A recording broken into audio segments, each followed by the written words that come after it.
lot. Here's the important stuff. Trump on the Ukraine war. First of all, the two big takeaways. What comes next, and what's the status if there is an agreement of U.S. troops to guarantee security? This is cut one. Here's what Trump said. I wouldn't say they are ever going to be best friends, but they're doing okay. And we're just going to see. So we're setting up a meeting. I sort of set it up with Putin and Zelensky. And, they're the ones that have to call the shots. We're 7,000 miles away, in all fairness. We've spent through the previous administration $350 billion.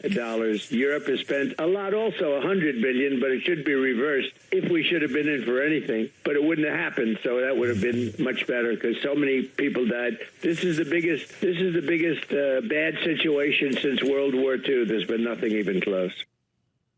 Clay, he's getting them to sit down, and this process is unfolding in a way where you're seeing who is rooting for peace and who cares more about a temporary setback for Trump's legacy than stopping mass death and carnage in Europe.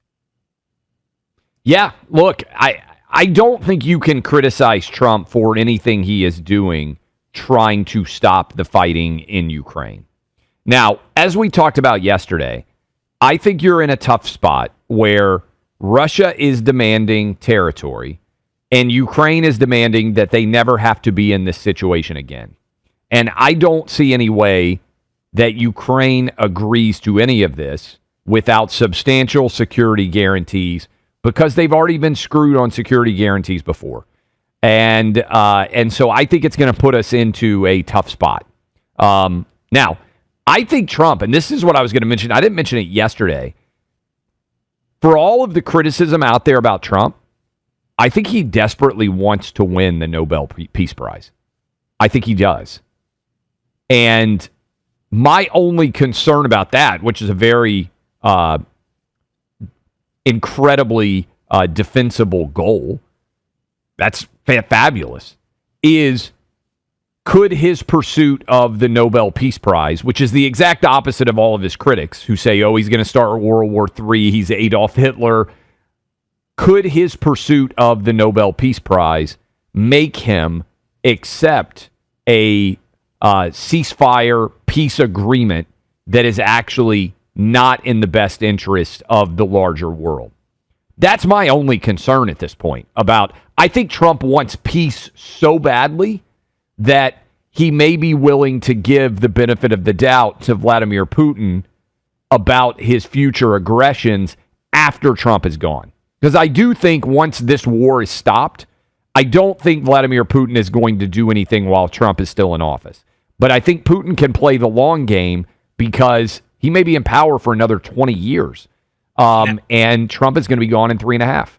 Another very important follow-up, Clay, was on the issue of U.S. troops as a guarantee of security, that being either a U.S. base there, which would be the most extreme, I think, version of the guarantee, something like what we have in South Korea, or even the promise by some binding treaty or agreement, obligation, whatever, that the U.S. will be the cavalry coming over the hill if Russia were to invade after a deal had been agreed to.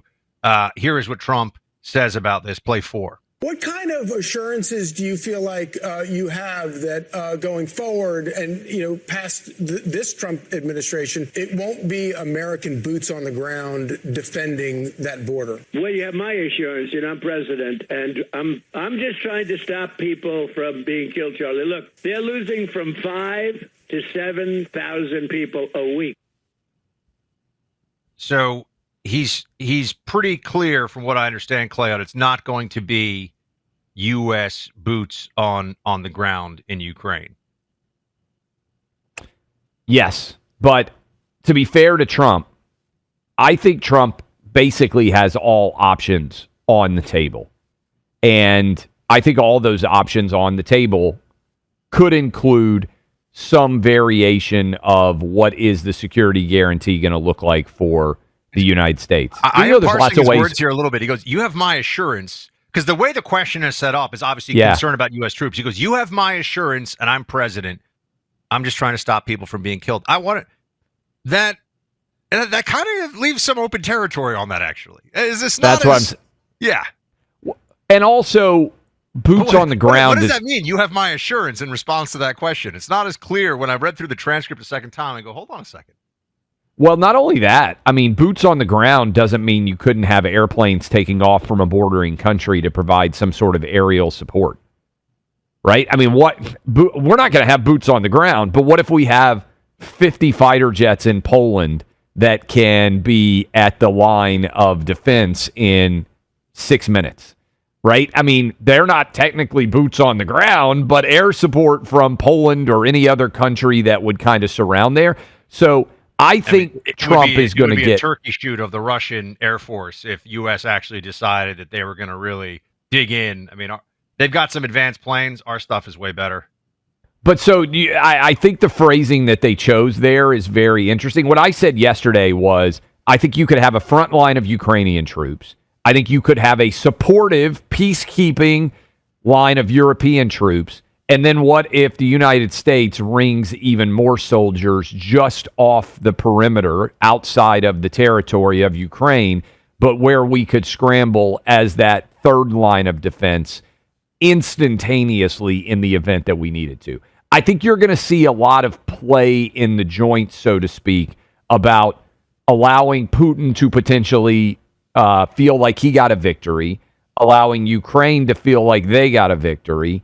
And again, my concern is that Trump wants peace to such an extent. It's the exact opposite of all the criticism against him, that he could agree to a deal that doesn't have a lot of teeth and sets us up for 5 years from now to be in the same position we're in now. I would point out that Zelensky and Putin sitting down, which he has said clearly that is in process, and that's the next step, that's the next phase. You got to get them to at least agree roughly on what the territory swaps or territory lines would look like. The security guarantee could come after that, right? I mean, this is like a phased process of you need them to at least be able to say, okay, these would be the lines. The security guarantee is the enforcement mechanism for the lines.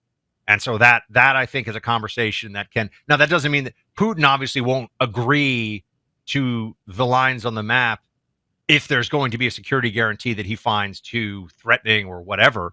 But I do think it's one and then the other. I also want to point out that I checked just to be sure.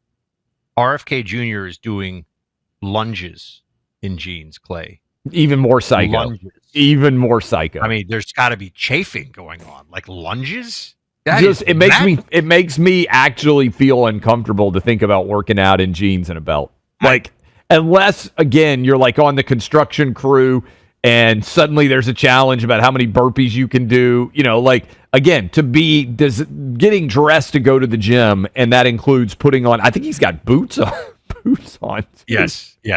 Yeah, no, he's dressed like he's on a construction site so that he can do burpees and push-ups. Like, it's an unusual move from the HHS secretary. All right, look, when a natural disaster strikes, will you be able to reach your loved ones?